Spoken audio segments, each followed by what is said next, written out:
Vamos falar do Agostinho.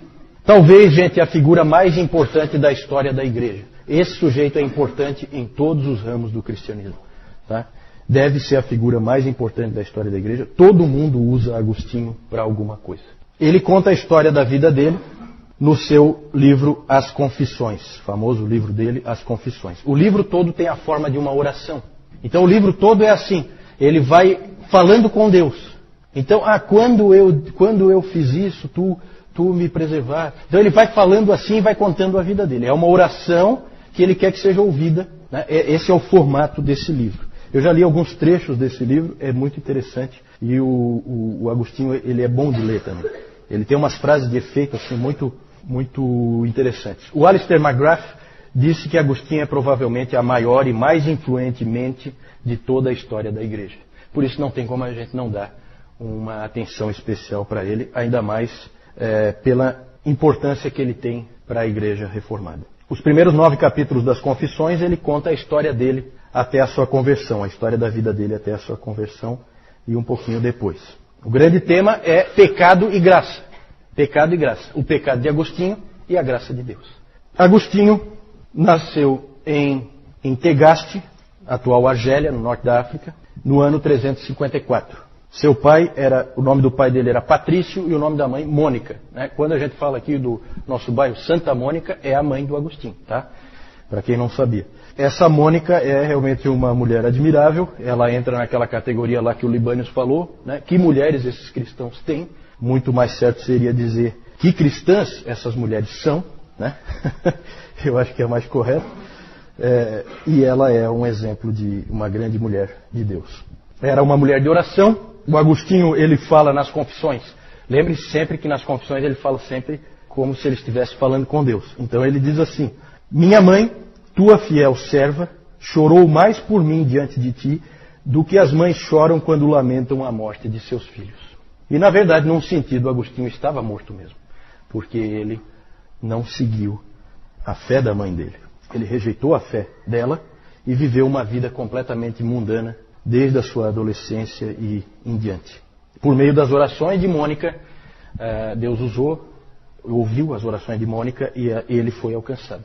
E a Mônica só morreu 1 ano depois da conversão do filho. Mônica também é um exemplo de testemunho dentro da família, porque o pai dele não era cristão, Patrício, não era cristão. E a sogra, sempre tem que ter uma sogra, né? A sogra também morava ali com eles, e também não era cristã, e os dois muitas vezes tornavam a vida da Mônica difícil, ela como cristã, especialmente a sogra. Né? Mas veja só o que o Agostinho diz dela.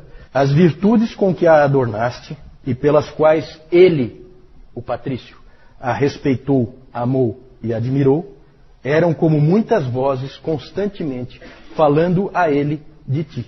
Certo? Ela é um exemplo de testemunho dentro da família. Um exemplo dentro daquele de 1 Pedro. Né? Você ganha, sem palavra, pelo teu exemplo, pela tua vida, você ganha o teu marido, e ela ganhou o marido e ganhou a sogra. Tá certo?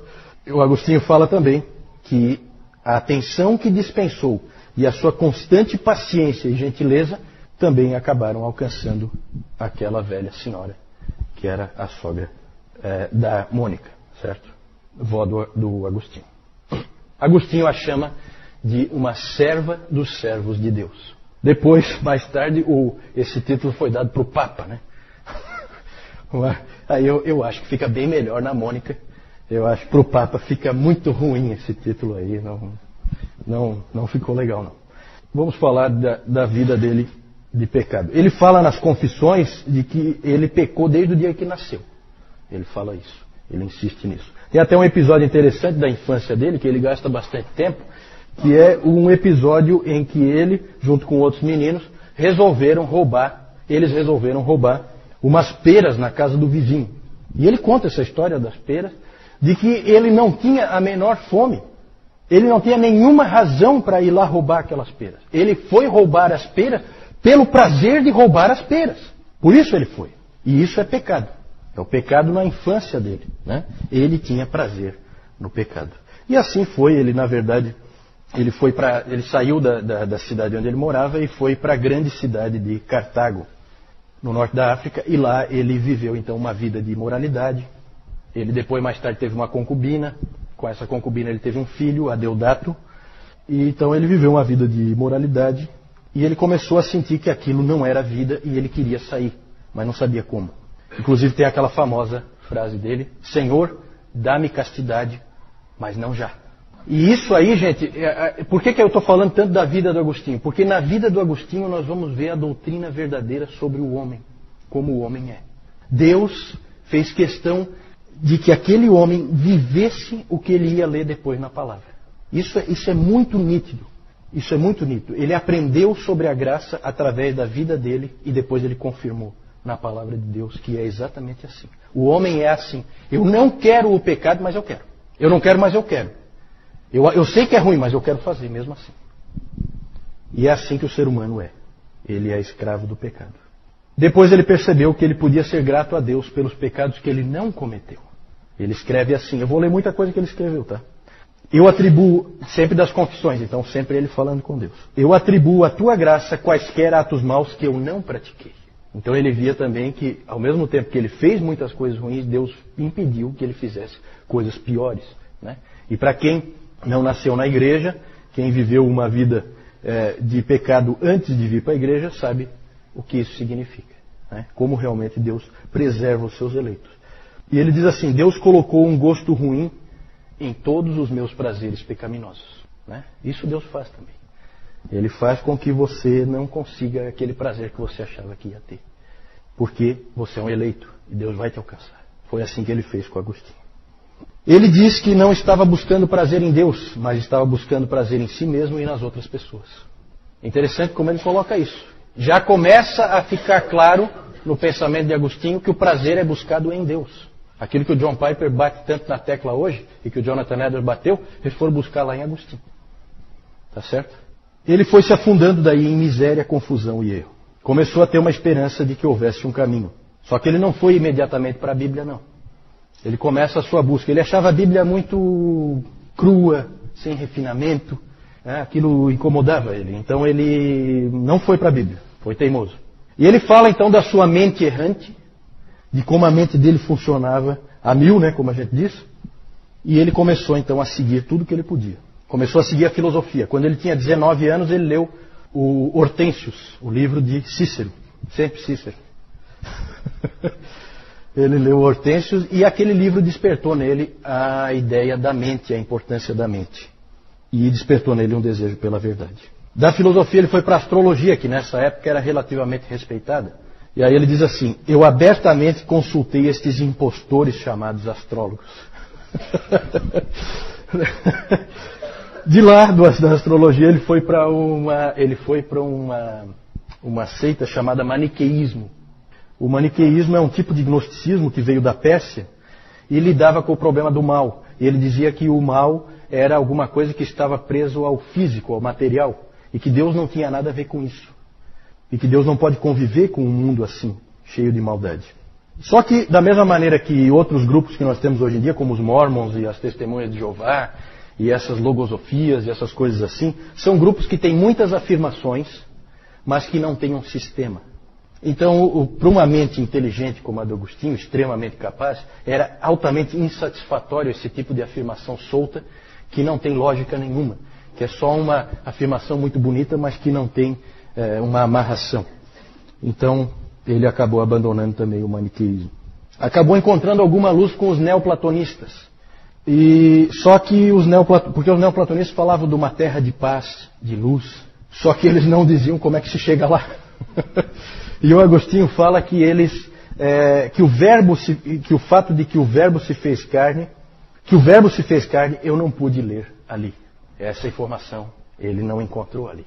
E ele sabia, depois ele soube que esse é o único caminho, o fato de que o verbo se fez carne. É impressionante, gente, como Deus foi trazendo o Agostinho. Agostinho, ele decidiu ir para Roma, porque ele quis seguir carreira na retórica. Ele era extremamente capaz, um indivíduo muito inteligente, praticamente um gênio, e ele então queria seguir carreira na retórica, que era uma bela carreira nessa época. E ele achava que ele tinha que ir para o maior centro na época, que era Roma.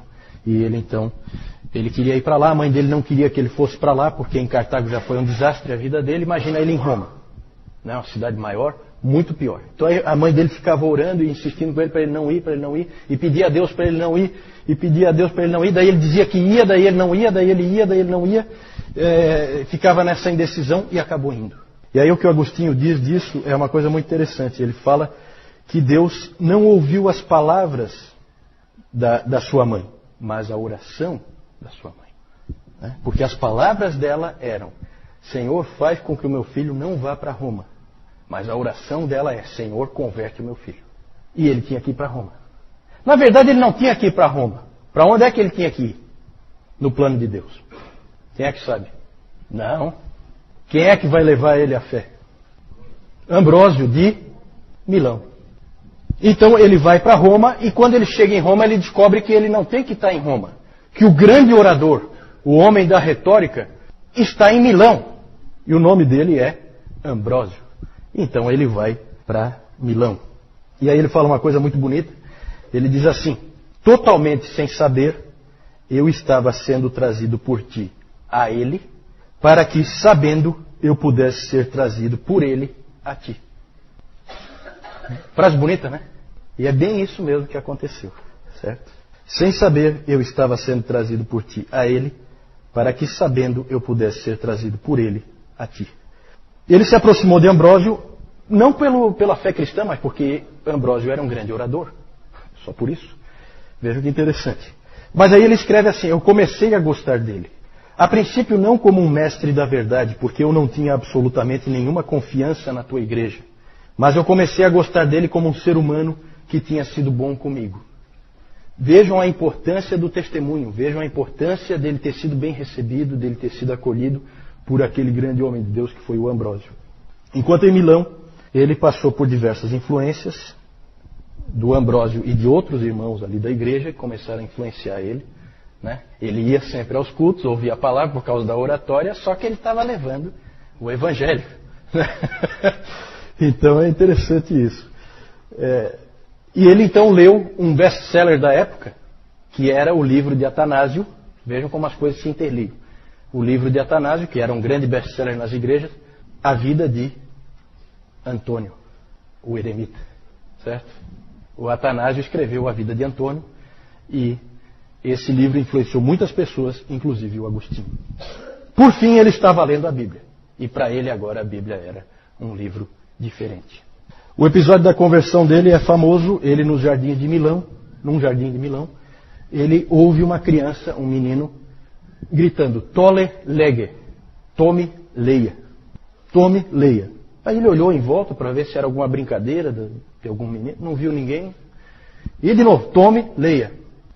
Aí ele estava na mão com um livro das Escrituras, o livro de Romanos, e ele então fez aquilo que a gente sempre é ensinado para não fazer, né? Pegou o livro e abriu num lugar qualquer, né? E ele então abriu em Romanos 13, no versículo 13. Alguém abre aí para mim, por favor? Romanos 13, versículo 13. Isso.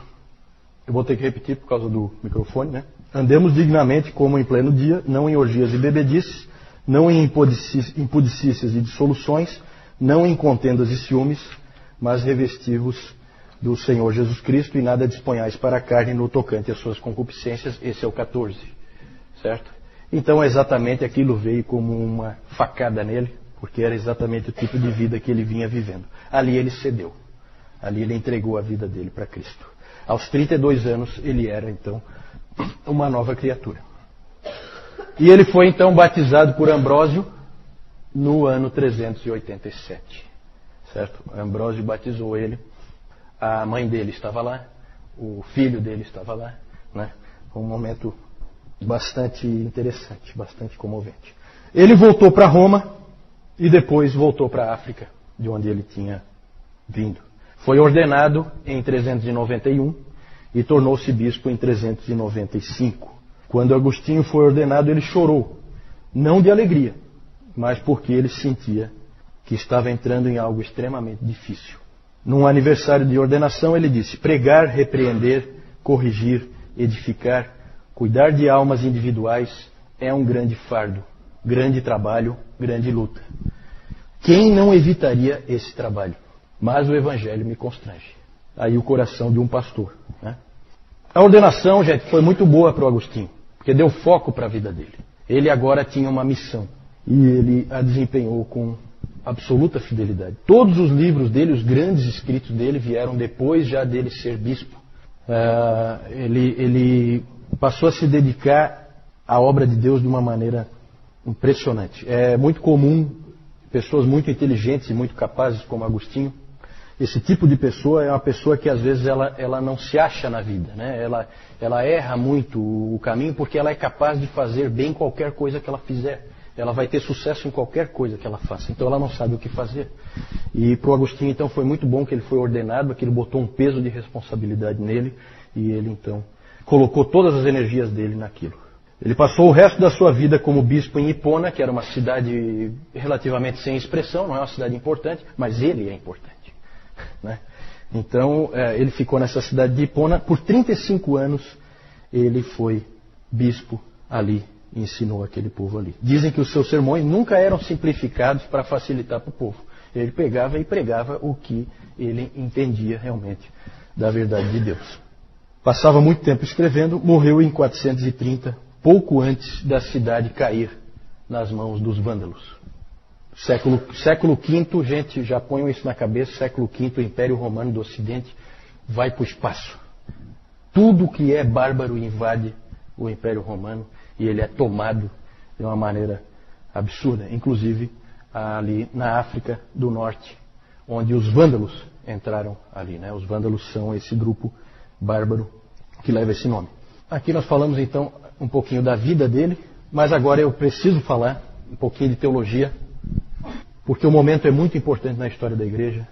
O grandioso resgate da doutrina da graça de Deus. Deus escolheu esse homem aí para fazer isso. Nós nunca vamos entender por que Deus escondeu a doutrina da graça de Deus completamente da vista da igreja durante 300 anos. Isso é inexplicável. Não sabemos por quê. Mas esse foi o homem escolhido para trazer ela de volta. Temos aí algumas frases. F.F. Bruce diz o seguinte: a doutrina bíblica da graça parece ter sido enterrada na era pós-apostólica para reaparecer somente com Agostinho. E o B.B. Warfield diz: não há maior abismo na história do pensamento humano do que ocorreu entre a era apostólica e as eras seguintes. Não dá para entender o que aconteceu. Por que de repente todo aquele evangelho de Paulo, tudo aquilo que ele explicou ali em Romanos com tanta clareza, desapareceu. E ninguém mais falava com clareza da graça de Deus. Vejam bem, gente, não é que as pessoas não criam na graça. Não é isso. A situação aqui lembra um pouco a questão da doutrina da Trindade e da divindade de Cristo. As pessoas creem na graça de Deus, só que não está claro como que isso funciona. Falta sistematização, falta deixar isso claro. E aí todo tipo de barbaridade começa a acontecer. Começam a haver ensinos errados. A ênfase em boas obras trouxe um desequilíbrio muito grande para a igreja naquele período, naqueles 300 anos. Né? É claro que será que é possível exagerar a importância das boas obras? É claro que não, boas obras são importantes. Só que tem que haver equilíbrio com a graça. E esse equilíbrio se perdeu. Um exemplo, Crisóstomo. Falamos há pouco do Crisóstomo. Olha o que ele diz num determinado ponto. Tudo depende de Deus, mas não de forma que o nosso livre-arbítrio fique prejudicado. Deus não antecipa a nossa escolha para que o nosso livre-arbítrio não seja violentado. Mas quando escolhemos, grande é a assistência que Ele nos traz. Então é sempre assim, é a visão arminiana, pelagiana, de que Deus é um auxiliar. Você se salva e Deus te ajuda. Certo? Essa visão é desastrosa, completamente antibíblica, mas por causa do desequilíbrio que ocorreu, ela acabou sendo bastante comum naqueles 300 anos. Certo? E é claro que a gente não é tolo de achar que durante 300 anos Deus não salvou ninguém. Então, sempre a gente tem que tomar cuidado com esse tipo de coisa. Ah, esse está salvo, esse não está. Ah, esse aqui não está salvo porque é arminiano. Ah, esse aqui... Gente, 300 anos. Você vai dizer que um Crisóstomo não foi salvo? Para, né? Sabe? Vamos tomar cuidado. Vamos tomar cuidado. Né? E esses indivíduos, eles precisam de graça por duvidar da graça. Né? É mais ou menos assim, tá bom? Agostinho trouxe muito da sua compreensão do Ambrósio. O Ambrósio já tinha trazido a ideia da graça, tinha começado. Inclusive, Agostinho dá crédito para o Ambrósio. Ele aprendeu muito com o Ambrósio. E a experiência do Agostinho, que nós vimos rapidamente ali, ajudou ele a enxergar a doutrina. O que ele viveu na carne ajudou ele a entender a doutrina bíblica. Certo? Ele acabou, a caminhada do Agostinho até Deus foi cansativa, foi laboriosa, não foi fácil ele chegar até Deus, e ele percebeu que quem busca na verdade é Deus. Deus é que nos busca. Ele entendeu que foi Deus que buscou ele no norte da África, trouxe ele para Cartago, de Cartago para Roma, de Roma para Milão. Para encontrar com um indivíduo que Deus já tinha preparado antes, que era governador da Itália, certo? E antes Deus tinha feito um outro indivíduo lá no Oriente, escreveu um livro sobre a vida de um outro indivíduo, que era um maluco que tinha ido para o deserto, né? E tudo isso Deus junta e traz um homem aos seus pés. E assim é o nosso Deus. É assim que Ele trabalha. Ele não trabalha como nós queremos, Ele trabalha como Ele quer. Certo? Ele nunca pôde ver, o Agostinho, a sua vida como uma vida boa que vai melhorando mais e mais. Certo? Que era um pensamento muito comum de um monge, por exemplo, de achar que não. É o pensamento católico romano, né? Do católico praticante, como se diz, né? Então eu vou melhorando sempre mais, né? Eu vou me tornando uma pessoa mais decente e com isso eu vou me salvando pelas minhas boas obras. Para o Agostinho isso aí estava fora. Ele sabia muito bem quem ele era, né? Com muita clareza. E ele não era de ficar se enganando de que ele é uma outra coisa. E o mesmo sentimento que ele tinha, ele podia ver na Bíblia. Ele percebeu que ele nada podia fazer com o seu pecado. Percebeu que tinha sido capturado pelo pecado e não tinha como se libertar. Primeiro ele não queria e depois ele não conseguia mais. Assim é todo vício, né? Na verdade o vício é um pecado, o pecado é um vício. Certo? Você fica escravo daquilo, você não consegue mais sair. Certo? Inclusive nós cristãos, por que nós temos que vigiar?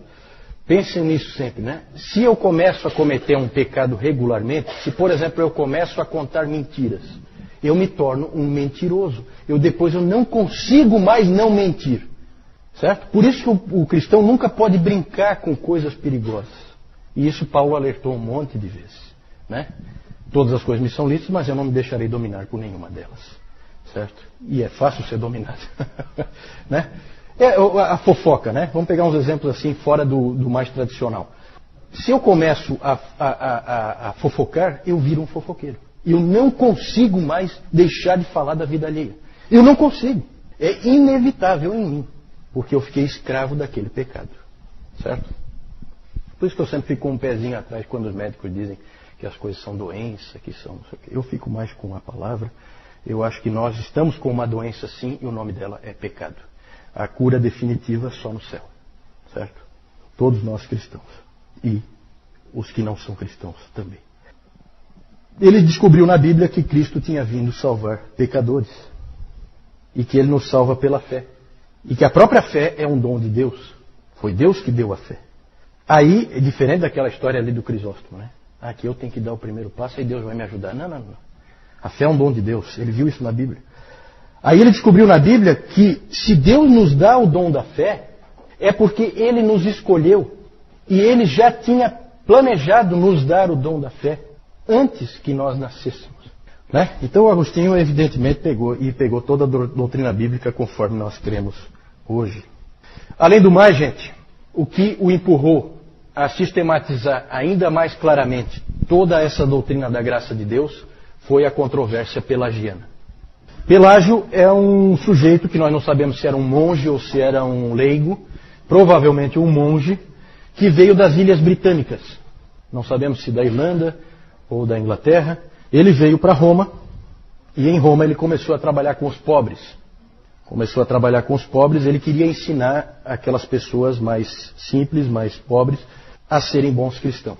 E ele ficou chocado com o que viu em termos de pecado que havia no meio das pessoas. Aquilo deixou ele bastante chocado. E ele também ficou profundamente chocado com uma coisa que ele leu lá em Roma, que foi as Confissões de Agostinho. Ele detestou aquele livro na hora em que ele leu. Quando ele leu o seguinte: dá-me a graça para que eu faça o que me mandas, e então manda-me fazer o que quiseres, ou com a forma simplificada que a gente sempre usa, né, dessa frase famosa do Agostinho, né, dá-me o poder para fazer o que tu pedes e pede o que quiseres. Né? Ele falando com Deus. O Pelágio achava que se as pessoas começassem a ouvir esse tipo de coisa, elas então se tornariam totalmente passivas e não buscariam mais a retidão, não buscariam mais o caminho certo, ficariam totalmente descuidadas na vida. Né? Nada mudou, né, gente? Continua essa acusação aí, totalmente falsa. O ensino do Pelágio era o seguinte, resumindo, né? Todas as pessoas nascem neutras, nem boas nem más. No pelagianismo não existe pecado original. Ninguém nasce pecador.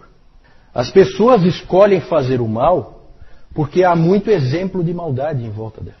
Típico de religião natural, né? Ah, não, aquele indivíduo é bandido porque ele tem muito exemplo negativo na vida dele e tal. Ele dizia que há a possibilidade para cada um de nós de fazer tanto o bem como o mal. O livre-arbítrio que ele dizia. Às vezes ele chama o livre-arbítrio de a graça do livre-arbítrio. Porque começaram a acusar o Pelágio de não falar muito da graça. Pô, mas você não fala nada da graça. Daí ele assim, não, a graça do livre-arbítrio. Eu não consigo ver graça nenhuma aí, porque é o tal do livre-arbítrio, vocês podem ler o livro do Newton, é a graça do livre-arbítrio que leva as pessoas para o inferno. Né? Que graça que é essa? Maravilhosa. Para mim não serve. Ele dizia que você sempre pode escolher o caminho do bem e até mesmo pode atingir a perfeição. Por que não? É possível atingir a perfeição porque você nunca precisa fazer o mal. O F.F. Bruce disse que o Pelágio é o pai espiritual de todos aqueles que professam o credo popular inglês da justificação pela decência. Todos os discursos que incitam o homem à bondade, não, você tem que ser bom, você tem que fazer o certo aqui e tal, são discursos pelagianos. Né? Na verdade, eles apelam para o homem fazer o que ele é incapaz de fazer e que ele não quer fazer. Um discurso desse tipo pelagiano, um agostiniano logo levantaria, mas eu não consigo. Ele logo diria isso. O Agostinho respondeu ao Pelágio, deixando claro que nós somos incapazes de fazer o bem e não temos nenhuma vontade de fazer o bem. A nossa vontade está corrompida. Nós temos o pecado original, que veio em Adão, ele pegou de Romanos, todo aquele ensino. A graça de Deus não está lá para nos ajudar, como se pensava. A graça de Deus está lá para nos salvar. Pelágio então respondeu que o cristão então podia fazer qualquer coisa que ele quisesse. O Agostinho retrucou, dizendo que a vida cristã é sempre um crescimento na graça. Costuma ser lento, com muitos tropeços dolorosos, mas o verdadeiro cristão crescerá na graça. O Pelágio, gente, queria que a igreja ele fosse um tipo de mosteiro com super cristãos dentro. Já o Agostinho considerava a igreja mais como um hospital com muitos doentes, alguns gravemente doentes, mas que estão todos melhorando de saúde, né? Pela graça. Mas continuam doentes, ainda com dificuldades. Né? Então é uma visão diferente. Perfeição só no céu. No meio dessa controvérsia, qual a resposta da igreja? A igreja pareceu aprovar o ensino de Agostinho. Só aparentemente, tá, gente? Por quê? Porque eles não podiam suportar o ensino do Pelágio. Estava muito fora. Só que ali, naquela época, eles na verdade estavam fazendo assim, ó, não, só existe Agostinho e Pelágio, então nós vamos ficar com Agostinho. Certo? Só que depois eles perceberam que não precisa ser só um ou outro. Tem um caminho pelo meio. E foi esse que eles escolheram. Certo? Chamado de semi-pelagianismo. A igreja pareceu aceitar a doutrina do Agostinho, só que logo houve uma reação. Da onde veio a reação? Principalmente na igreja. Quem é que gritou dentro da igreja? Não, isso aí não é verdade. Não é assim. Quem? Os monges nos mosteiros. Lembram que eu falei disso? Porque se o Agostinho tiver certo, e nós somos salvos pela graça, o que nós estamos fazendo aqui? A gente aqui cultiva boas obras, para ver se a gente consegue, né, dar uma melhorada e garantir a nossa salvação. Gente, o sínodo de Cartago e o concílio de Éfeso aprovaram o ensino de Agostinho, mas depois em Orange, na França, deixaram uma porta aberta. Eles colocaram assim, ó, não, Deus nos salva, mas não sem a nossa ajuda. Isso é semi-pelagianismo, tá? Isso é semi-pelagianismo e acabou se tornando a teologia oficial. O Dr. Calhoun chama esse tipo de teologia percentual. Certo? A salvação é assim, uma porcentagem para cada um. Deus entra com uma porcentagem, você entra com a outra porcentagem. Pode ser 99% Deus, 1% você. Mas ainda assim é um modelo sinergista e, portanto, semi-pelagiano. A Reforma, eu não preciso nem dizer, fez um uso brutal de Agostinho. Calvino chegou a dizer que Agostinho é totalmente nosso. Ele usou essa expressão na briga, o que não é verdade, precisamente porque o Agostinho ele é excelente na doutrina da graça. Mas em outras coisas ele deu umas escorregadas boas e a Igreja Católica usa muito do ensino dele sobre a Igreja, que não é tão auspicioso assim. Tanto que o Dr. Warfield, B.B. Warfield, disse o seguinte, que a Reforma é, na verdade, Agostinho contra Agostinho. O Agostinho católico contra o Agostinho protestante. Interessante isso. Eu queria falar alguma coisa também sobre o livro do Agostinho, A Cidade de Deus, que é a grande obra dele, mas nós não temos tempo para isso. Nós vamos seguir em frente para encerrar com esse último item. Só aí algumas ilustrações aí do Agostinho e Mônica. Aqui o Agostinho, que ele teve um enfrentamento forte com os donatistas, porque foi bem lá no norte da África esse problema com os donatistas. E ali ele defendeu muito a doutrina da igreja, e ali que ele deu assim umas escorregadas para algumas coisas que nós não acreditamos.